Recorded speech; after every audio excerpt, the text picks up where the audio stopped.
안녕하세요. 바쁜 직장인들을 위해 5분간 주식으로 소설 쓰는 5분 주식 아는 투자입니다.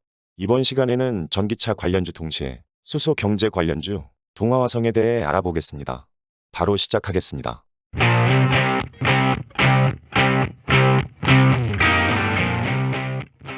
그런 경험 해보셨을 겁니다. 2배 간다고 추천받은 종목 제대로 알아보지 않고 매수했다가 조금만 흔들어도 왜 샀지? 하는 마음에 매도하고 다음날 급등하는 그런 슬픈 기억 다들 있으실 겁니다. 왜 이런 현상은 나에게만 일어나는 것일까요?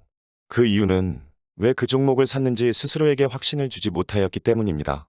그럼 어떻게 확신을 가질 수 있는지 4가지로 분류해서 알아보겠습니다. 첫 번째로 어떤 회사인지 아셔야 합니다. 무슨 회사인지, 주요 산업 분야는 무엇인지, 대주주 지분율, 시가총액이 1천억이 넘는지 아셔야 합니다. 두 번째로 재무제표를 보고 안정성을 보셔야 합니다. 좋은 회사처럼 보여도 지속적으로 적자가 난다면 상장 폐지라는 아픔을 겪게 됩니다. 세 번째로 성장성을 보셔야 합니다. 성장성은 그 사업 분야의 전망 및 확장성, 정책 관련성이 매우 중요합니다. 그리고 마지막으로 차트입니다. 차트는 후행성입니다.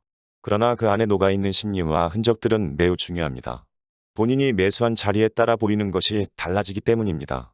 그럼 먼저 회사에 대해 알아보겠습니다. 동아화성의 키포인트는 전기차와 수소차의 동시 수혜주이며 전 세계가 모두 탄소 중립을 외치면서 친환경 체제로 가고 있기 때문에 더욱 주목할 수밖에 없는 이유입니다. 동아화성은 자동차, 가전, 산업용 특수고무 부품 업체이며 현재 메인 납품처는 현대차입니다. 앞서 말씀드렸듯이 전기차와 수소차 테마가 동시에 적용 가능한 회사이며 전기차는 전기차용 가스켓을 현대차에 공급하며 수소는 자회사 동아퓨얼셀에서 건물용 수소 연료 전지를 만드는 회사입니다. 테마에 대해 항상 체크하시고 있으셔야 합니다. 동아화성은 코스닥 상장주이며 자동차 부품 업체로 시가총액은 2250억, 대주주 지분율은 42%로 지분율이 높은 편이며 SK증권에서 나온 레포트로는 산업용, 고무 부품 전문 기업으로 친환경차인 전기차와 수소차의 시장 고성장에 따른 직접적인 수혜가 예상되는 종목입니다. 그럼 두 번째로 안정성입니다. 영업이익이 올해 113억이며 당기순이익은 3년 연속 흑자, 영업이익률 3에서 5%로 상승한 것을 볼 수 있습니다. 부채 비율도 150% 이하이며 유보율 또한 100% 이상으로 안정성은 우수해 보입니다. 정리하면 영업이익과 당기순이익은 3년 연속 흑자이며 영업이익률 증가하였고 부채 비율 낮고 유보율 높음으로 부도 가능성은 적어 안정성은 좋습니다. 특히 영업이익률 증가한다는 점에서 수익성 면에서는 매력적입니다. 결국 실적과 수익성은 끝, 안정성은 썩을입니다. 세 번째로 성장성입니다. 다들 아시다시피 현재 전 세계에서 친환경을 위해 천문학적인 예산을 잡고 있습니다. 그 중심에 있는 산업이 전기차와 수소 경제입니다. 그 점에서 동아화성은 두 마리 토끼를 다 잡는다는 것이 가장 큰 매력입니다. 그림에서 보듯이 산업통상자원부 발표로 정부 발전용 연료전지 생산 목표는 2022년 1.5기가와트라면 2040년에는 10배 이상인 15기가와트입니다. 적어도 10배 이상 커질 시장으로 추측 가능합니다. 개인적으로 10배는 최소라고 생각합니다.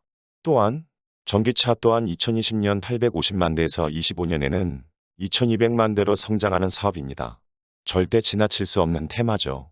그리고 SK증권 리포트에서도 동아화성은 자회사인 동아퓨얼셀에서 만드는 건물용 수소 연료 전지 시스템 성장성에 주목하자고 합니다. 상용화 앞둔 기술력을 가진 회사로 수소 테마에는 빠질 수 없다고 합니다. 이 점이 시장의 성장성, 확장성 관점에서 매우 매력적이라고 생각합니다. 마지막으로 차트입니다. 우선 주봉으로 보면 주가가 2020년 전까지만 해도 5,000원 하던 것이 유동성 공급과 전기차, 수소 경제 테마를 등에 업고 17,000원까지 질주하였다가 현재 13,000원입니다. 결코 현 주가가 저평가되어 있다고는 할 수 없다고 생각합니다. 그러나 성장성 관점에서는 매력적입니다. 보통 주가의 가치는 6개월을 선행한다고 합니다. 향후 전기차와 수소차의 테마를 보면 현 주가가 어떻게 보이시나요? 마지막으로 일봉입니다. 2021년 1월 전기차와 수소 테마 덕에 첫 번째 급등하는 구간이 나타납니다. 급등 후 연착륙 없다는 말처럼 역해된 숄더로 바닥을 다지고 2021년 6월 두 번째 상승을 하였으나 1차 상승 전고점을 뚫지 못하고 다시 하락하였습니다. 그리고 3개월 동안 다시 박스권을 그리고 3차 상승을 하였으나 9월에 다시 전고점을 뚫지 못하고 하락하여 현 주가입니다. 매물도 많지만 9월 폭락장도 한몫하였습니다. 이제 언제 다시 상승을 할지 개인 털기 구간을 만들어 매물을 소화하고 상승할지는 아무도 모릅니다. 급등하는 시기에 맞춰 탑승 타이밍을 맞추기는 쉽지 않습니다. 그래서 회사의 가치를 미리 파악하고 미리 출발하기 전에 탑승하고 계셔야 합니다. 자, 빠르게 4가지에 대해 알아봤습니다. 회사에 대해 충분한 이해, 안전한 회사인지, 성장성은 충분한지, 차트는 어떤지에 대해 스스로 충분히 생각해 보시길 바랍니다. 혹시 동아화성 차트에 대해 더 궁금하시다면 다음 영상을 참조하시길 바랍니다. 지금까지 5분 주식 아는 투자였습니다. 감사합니다.